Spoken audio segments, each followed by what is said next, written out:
어떤 그 집에 젊은 세대기 시집을 와서 이제 한 1년 정도 됐습니다. 근데 시어머니가 그만 아프신 거예요. 그래서 병원에서 간호를 하고 있는데 의사가 매일 아침마다 소변 검사를 하라고 하는 겁니다.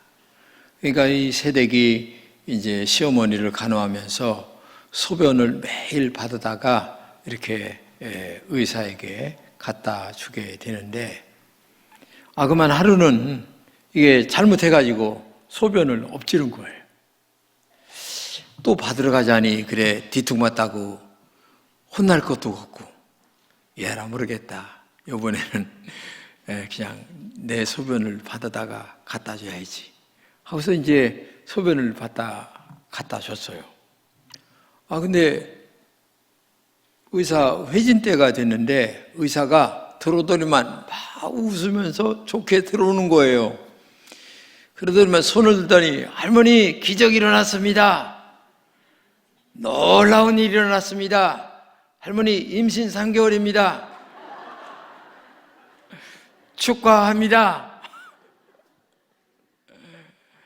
웃자고 하는 소리입니다. 근데 중요한 것은 우리 가정이 매일 이렇게 웃는 일만 있으면 얼마나 좋겠어요. 근데 우리 가정이 신혼 때하고 오래 사는 지금하고 너무 차이가 나게 살고 있기 때문에 문제가 된다, 그런 이야기라는 얘기입니다. 오늘 본문 읽은 잠언은 375가지의 여러 주제를 담고 있는 솔로몬의 잠언입니다. 지혜로운 자의 모습과 또한 미련한 자의 모습에 대한 비교 경구가 많이 들어있는 여러 말씀을 우리에게 이야기해 주고 있습니다. 오늘 읽은 본문은 행복한 가정을 이룬 중요한 요소를 우리에게 다루고 있습니다. 첫째는 믿음 위에 믿음을 더하는 가정이다, 이렇게 얘기합니다. 본문 16절입니다. 가산이 적어도 여호와를 경외하는 것이 크게 부하고 번뇌하는 것보다 나으니라. 네, 근데 새번역 성경에는 좀 이렇게 다르게 번역을 하고 있어요. 재산이 적어도 주님을 경외하며 사는 것이 재산이 많아서 다투며 사는 것보다 낫다. 예, 잠언의 제자는 우리가 행복하면 가산이 적더라도 하나님을 경외하는 삶을 살아야 된다. 즉 다른 말로 얘기하면 믿음으로 살아야 된다. 여기서 경외한다라고 하는 말은 하나님을 두려워하는 마음이다, 이런 말이거든요. 근데 그 원어를 번역을 할 때 그것이 제일 먼저 나오지만 그 다음에 다른 말로 보게 되면 하나님을 경건한 마음으로 사랑하는 것, 이런 말씀도 있어요. 메시지 성경에 또 이렇게 나옵니다. 하나님을 경외하며 소박하게 사는 것이 골칫거리 가득한 부자로 사는 것보다 낫다. 네, 경제적으로 부족하지만 하나님을 경외하며 믿음으로 행복하게 살아가는 것이 훨씬 더 그게 진정한 행복이다, 그런 말을 하고 있는 거죠. 가난할 때 행복했습니다. 그런데 부자가 되고 나면 불행해지는 가정들이 참 많아요. 돈이 없으면 불편할지는 모르겠지만 불행은 아닙니다. 권력과 명예 그리고 물질이 우리 가정의 행복을 절대적으로 줄 수 없다는 거죠. 행복한 가정이 되려면 행복과 축복의 근원 되시는 하나님을 잘 믿음으로 믿을 때에 진정한 행복이 된다, 이것을 우리에게 말씀해 주고 있는 것입니다. 미국에 라이언 와츠라고 하는 소년이 있었어요. 실제적으로 있었던 일입니다. 불행하게도 13살 때에 혈루병을 앓게 됐는데 이제 그 혈액주사를 놓게 됐습니다. 근데 혈액주사를 놨는데 혈액에 잘못된 혈액을 놓다 보니까 후천성 면역 결핍증, 즉 에이즈라고 하는 병에 걸려서 결국 18살에 이 젊은 정말 총각이 세상을 떠나게 됐어요. 근데 그 사이에 아픈 기간에 아버지와 아들과의 여러 대화를 하는 이야기가 그 지역 잡지에 실린 이야기입니다. 사랑하는 아들아, 미안하다. 나는 네게 아무것도 해준 것이 없다. 너에게 더 이상 어떤 선물도 해줄 것이 없음을 용서해라, 미안하다 이렇게 얘기를 하니까 아들이 이렇게 얘기하는 거예요. 아니에요, 아빠. 저는 지금까지 많은 사람들로부터 많은 선물을 받았어요. 그러나 아무도 아빠와 같은 선물을 준 사람은 없어요. 아빠는 저에게 천국의 열쇠를 주셨습니다. 예수님을 소개해 주셨습니다. 예수님을 믿는 영생을 얻었습니다. 천국의 소망 가운데 살게 해주셨습니다. 이 세상의 천국보다 더 큰 선물이 어디 있겠어요? 이런 말을 하면서 세상을 떠났다고 하는 그런 이야기입니다. 여러분이 이 세상에서 자녀에게 줄 수 있는 가장 큰 선물은 뭐예요? 믿음입니다. 부모가 있고 자녀가 있고 하나님이 있습니다. 그때에 우리에게 가장 소중한 하나님이라고 하는 분을 부모, 자녀 모두에게 함께 하나님을 믿을 수 있는 은혜로운 삼각형이 이루어질 때에 진정한 행복이 우리에게 주어진다는 것을 꼭 기억하면서 여러분들 자녀 한번 생각해 보세요. 정말 믿음 생활 잘하고 있습니까? 내가 지금 죽는다면 천국에 직행할 수 있는 구원의 확신이 지금 얘기한 어느 젊은 소년 마냥 확실한 믿음이 우리에게 있는가? 이게 얼마나 중요한가를 꼭 알아야 돼요. 이것이 행복의 첫째 조건이에요. 구원의 확신, 믿음의 확신, 천국의 확신, 이것이 행복의 첫째 조건임을 기억하면서 여러분들도 구원의 확신이 있으시기를 진심으로 축복합니다. 두 번째는 뜨겁게 사랑하는 것입니다. 본문 17절입니다. 채소를 먹으며 서로 사랑하는 것이 살진 소를 먹으며 서로 미워하는 것보다 나으니라. 네. 근데 세번역 성경에는 조금 더 다르게 번역되어 있어요. 서로 사랑하며 채소를 먹고 사는 것이 서로 미워하며 기름진 쇠고기를 먹고 사는 것보다 낫다. 고기를 살 돈이 없어 채소, 즉 풀만 먹는다 할지라도 서로 사랑하며 살찐 소고기, 즉 비싸고 좋은 음식을 먹는 것보다 훨씬 더 행복하다라는 말씀을 우리에게 주고 있는 것입니다. 가정은 희한합니다. 가정은 아무리 좋은 집과 가구, 가전제품이 있어도 사랑이 느슨해지면 흔들거리는 것이 가정이에요. 가정은 사랑의 자양분을 먹고 사는 곳이기 때문에 그래요. 사랑이 없으면 가정은 문제가 심각해지는 겁니다. 그래서 가정의 사랑 대신 미움이 여기저기 존재하면 지옥으로 변해버리는 것이 가정이에요.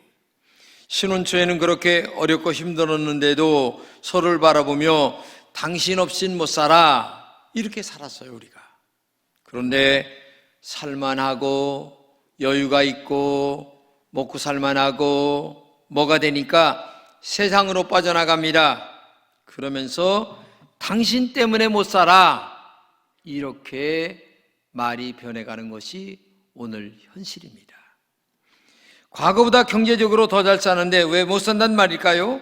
사랑이 말라버렸기 때문에 그래요. 먼지가 포싹포싹 납니다. 유사히 부모가 자녀들에게 대화하자고 합니다. 그러나 대화가 안 돼요. 대화는 뭔 줄 아세요? 대놓고 화내는 게 대화예요. 요즘 대화하자고 하면 대놓고 화냅니다. 이게 부모와 자식 간의 문제입니다. 어머니는 자식을 양육한다고 합니다. 그런데 자녀들에는 사육받는다고 생각합니다. 왜 그런 줄 아세요? 사랑의 기술이 부족하기 때문에 그래요. 사랑의 기술이. 예? 공감이 돼야 되는데 공감보다 뭘 얘기합니까? 정답을 얘기하는 거예요. 공부 잘해라. 나쁜 말 아니에요. 그런데 그 말 가지고 아이들과 흡족한 교환, 즉 커뮤니케이션가 이루어지는 것이 아니란 얘기입니다. 커뮤니케이션이 잘 이루어져야만 부모와 자식 간에 뭐가 소통이 되는데 이게 안 된다는 얘기예요. 그렇기 때문에 정답만 가지고 되는 게 아니에요. 그래서 사랑의 기술이 필요하고 말의 기술이 필요하고 그 다음에 그 유머도 필요하고 여러 가지가 필요한 게 인간이에요. 정답만 얘기한다고 얘기하면 뭐 공부 잘해라, 일어나라, 밥 먹어라, 세수하라 학교 가야지, 갔다 왔냐? 그것만 하면 끝나는 겁니까? 아니에요. 그래서 오락이 있고 스포츠가 필요한 거고 문화가 필요한 거예요. 예술도 그래서 필요한 겁니다. 김소연 씨가 쓴 가난한 나라의 행복이라는 수필이 있어요. 가난한 부부가 있었어요. 남편이 그 가난했다가 나가던 직장이 또 끊겼습니다. 그러다 보니까 아내가 집 가까운 곳에 그저 작은 돈이라도 벌려고 나가게 됐습니다. 근데 어느 날 쌀쌀한 날인데 아침 쌀이 떨어졌어요. 그래서 아침밥도 못 먹고 아내가 출근을 하게 되는데 남편의 마음이 얼마나 마음이 아픈지 아내에게 이렇게 얘기합니다. 여보, 어떻게 해서든 내가 점심은 지어 놓을 테니 그때까지만 참고 가서 굶고 일하고 가까우니까 집에 와서 밥 먹고 또 가라고 이렇게 얘기를 한 거예요. 미안한 마음으로 아내에게 말했습니다. 점심시간이 되어 아내가 집에 와보니 남편은 보이지 않는데 방 안에 밥상 하나가 차려져 있고 밥상 위에는 신문지가 하나가 덮여 있었어요. 아내가 신문지를 걷자 상위에 따뜻한 밥 한 그릇과 한 종지, 간장 한 종지가 이렇게 있는 거예요. 그리고 옆에 작은 편지 하나가 쓰여져 있는 거예요. 그걸 볼 때 눈에서 눈물이 왈칵 쏟아졌습니다. 마음이 어떻겠어요? 생각해 보세요. 아마 반찬은 마련 못하고 쌀은 겨우 마련해서 밥을 지었던 것 같아요. 아내가 수저 얻으려고 하다가 상위에 놓인 쪽지 하나를 보면서 다시 읽었습니다. 그런데 뭐라고 적혀 있는 줄 아세요? 왕후의 밥, 거지의 반찬, 이걸로 우선 시장기만 면해 주시면 감사하겠습니다. 그러니까 눈물이 쏟아지던 눈물이 더 쏟아지고 입에 큰 소리를 내며 흐느끼게 됐다고 하는 그런 수필이었습니다. 눈물이 핑 돌고 입술에 아라고 하는 소리를 내지 않을 수 없는, 그러나 정말 왕후가 된 것보다도 훨씬 더 행복했다. 수필에는 그렇게 적혀 있습니다. 이게 사랑이고 이게 행복 아니겠습니까? 가정의 위기가 급속도로 진행되는 가정일지라도 바로 이러한 부부의 사랑만 있다면 어떤 환경도 이겨낼 수가 있습니다. 부부는 끝까지 서로를 믿어주고 지지해주는 사람이에요. 세상 모든 사람들이 반대하고 비웃다 할지라도 내 편이 되어주는 아내, 내 편이 되어주는 남편이 있으면 행복해지는 거예요. 여러분 노후 대책은 어느 정도 준비되셨나요? 서로 남편과 아내가 진실로 사랑하는 것이 노후 대책입니다. 물론 돈도 필요하고 여러 가지가 필요하겠죠.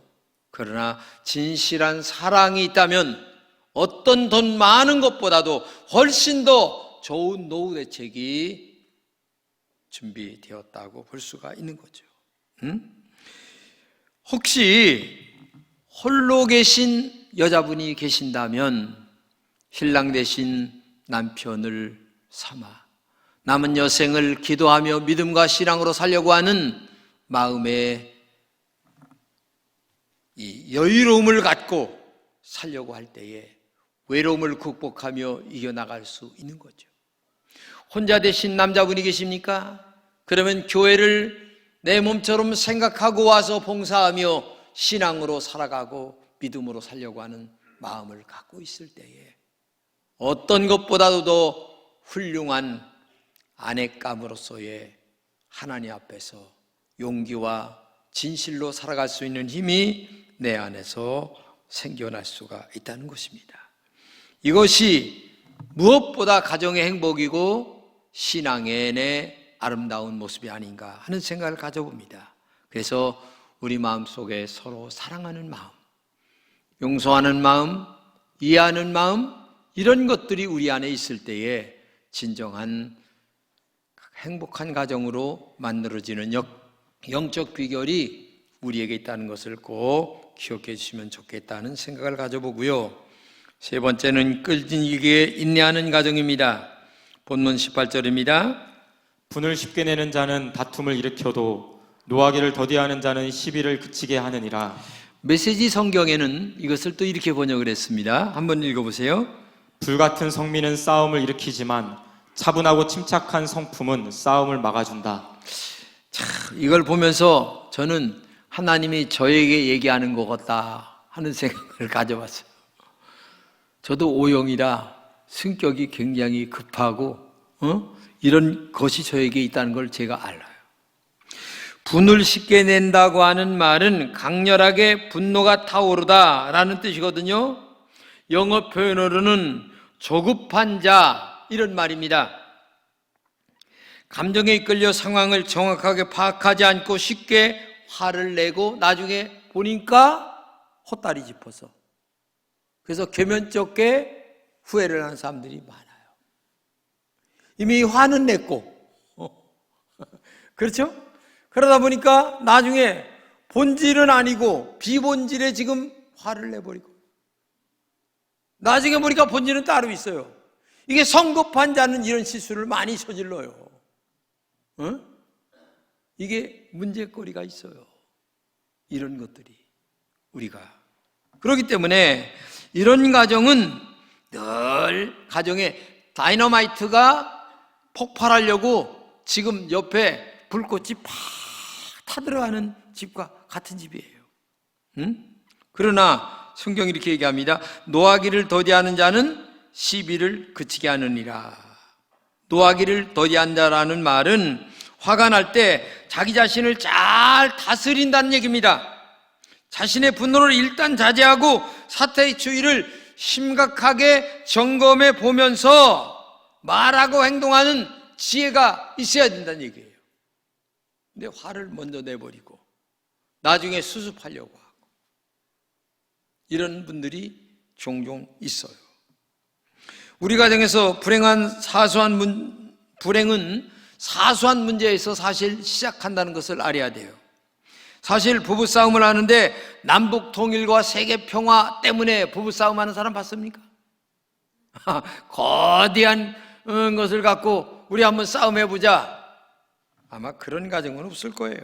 아주 작은 감정을 잘 조절하지 못하면 이것이 불씨가 세어서 부부싸움이 일어나고 나중에는 본질은 없고 비본질 가지고 아까 그랬잖아! 이거 가지고 이제 하루 종일 붙어버리는 경우가 많이 있습니다. 유사히 스마트폰 때문에 싸우는 가정도 많이 있다고 해요. 핸드폰 제때 안 받으면 이거 나를 무시하나? 왜 이렇게 안 받는겨? 애들 말로 얘기하면 왜 씹나 나를? 이렇게 생각을 한다는 거예요. 형편을 생각을 안 한다는 거야. 아, 집에 지금 무슨 일이 있구나. 아, 지금 뭐 다른 일 때문에 못 받는구나. 이렇게 생각을 해야 되는데 그게 아니고 왜 나를 무시하지? 이렇게 생각을 한다는 거예요. 그래서 이제 나중에 막 화를 내고 나서 보면은 얘기 들어보면 다 이해할 만한 조건 속에서 못 받는 거야. 그러면 이제 계면쩍게 그때 이제 괜히 미안하다고 또 할 수 없이 자기 미안함을 또 얘기를 하는 경우가 있다는 얘기죠. 이게 우리가 사는 삶이에요. 화나고 힘들 때에 이렇게 얘기합니다. 그래, 죽여. 이게 보통 가끔가다 하는 일들입니다. 우리가 그래서 화나고 힘들 때, 야 그래 죽여라. 그래 뭐 두 주먹 들었어? 때려. 이렇게 하고 하지 말고 그때 한번 심호흡을 크게 하면서 뭐라고 얘기해요? 주여 할렐루야. 줘봐, 아멘 하잖아 강 집사님이. 이렇게 돼야 되는 거예요. 죽여 하지 말고 뭐예요? 주여. 따라서 합시다. 주여. 아이 그거 하지 말고 죽여 하지 말고 이래야지. 죽여 하지 말고. 다 따라서 해요. 죽여 하지 말고 주여 할렐루야 아멘. 이렇게 해서 참고 견디고 이겨나가야 되는데 죽여 그래 머리를 또 띄워. 이게 우리들이 살아가는 삶의 현장이에요. 참 기가 막히죠. 그래서 분노가 상대방을 쓰러뜨리기 전에 먼저 내 자신이 분노에 쓰러져. 그래서 화를 자주 내는 사람은 두통이 생기고 소화불량도 생기고 불면증, 우울증에 걸려가지고 저녁에 잠도 안 오고 수면제 먹어야 되고, 그래서 분노는 육체적, 정신적 건강에 치명적으로 해를 준다고 이게 통계에 나오는 일이고 사실이고, 이게 분노가 일어나면 저녁에 잠이 안 와요. 여기 지금 웃는 분이 3분 계신데 아마 다 해봐가지고 그런 것 같아요. 인간관계를 파괴하는 게 분노예요. 그렇기 때문에 여러분과 제가 정말 죽여 이렇게 하기 전에 주여 이렇게 하면 될 줄로 믿습니다. 몽고의 그 징기스칸에 관한 이야기인데, 이 알렉산더 대왕 다음으로 징기스칸은 굉장히 훌륭한 대왕으로 꼽히는 역사의 인물 중에 하나입니다.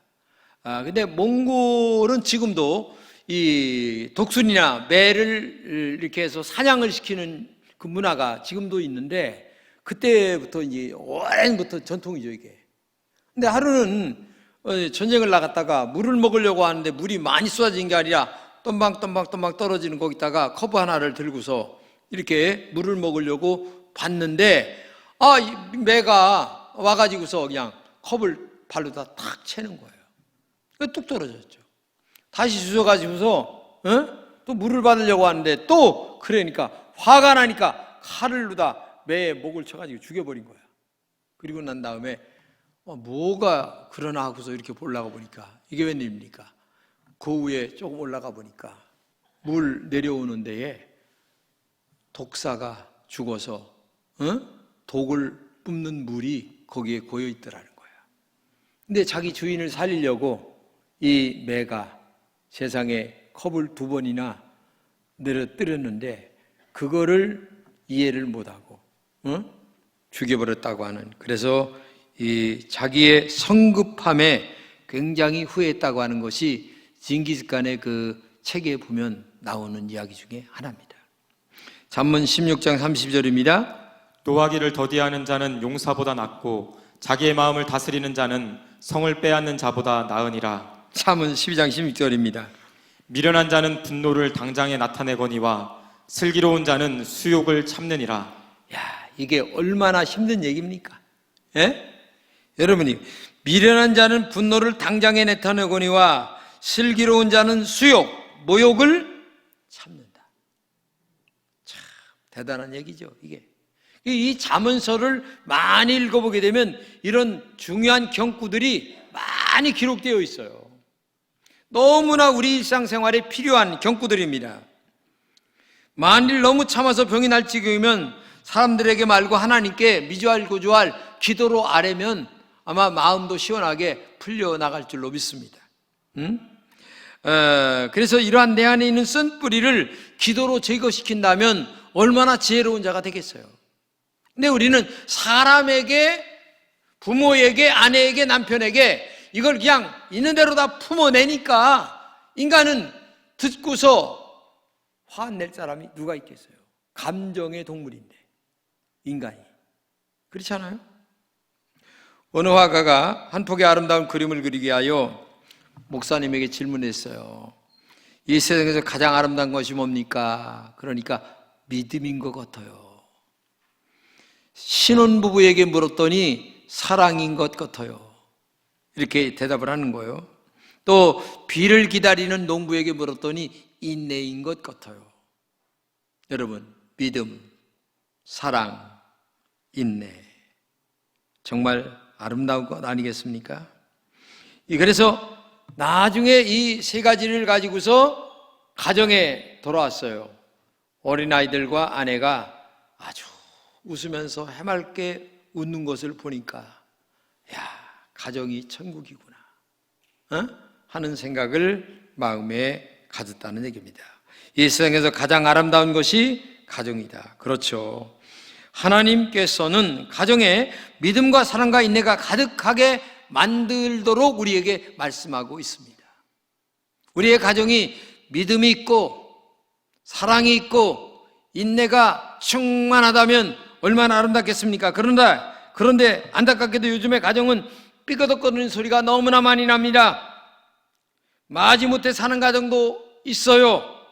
겉으로 보기에는 평화로운 것 같지만 속은 이미 썩을 대로 썩은 가정들이 너무나 많이 있습니다.